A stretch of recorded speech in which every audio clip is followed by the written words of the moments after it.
میری پیاری ماں بیٹی اللہ کی رحمت ہوتی ہیں، لیکن رحمت صرف کھانا کپڑا دے کر نہیں سنبھالا جاتا، اس کی عزت بھی آپ نے بچانی ہے۔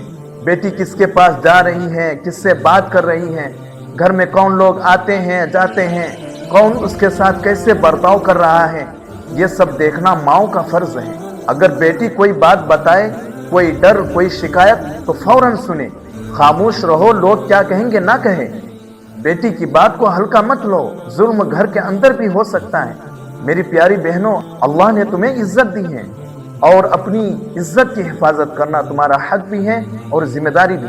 اگر کوئی تمہیں غلط نظر سے دیکھے، کوئی غلط بات کرے یا کوئی تمہیں تکلیف دے، اسلام نے تمہیں سکھایا ہے کہ برا ماحول، برے لوگ، غلط نظر، ان سب سے بچو۔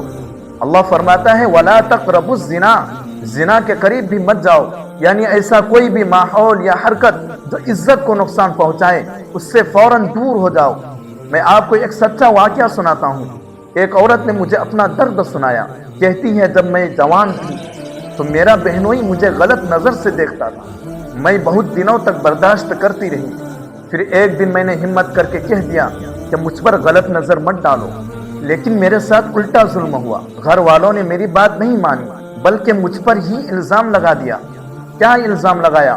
یہ کہ تم خود اس سے شادی کرنا چاہتی ہو، تم چاہتی ہو کہ وہ اپنی بیوی یعنی تمہاری بہن کو چھوڑ دے اور تم اس کی جگہ آ جاؤ۔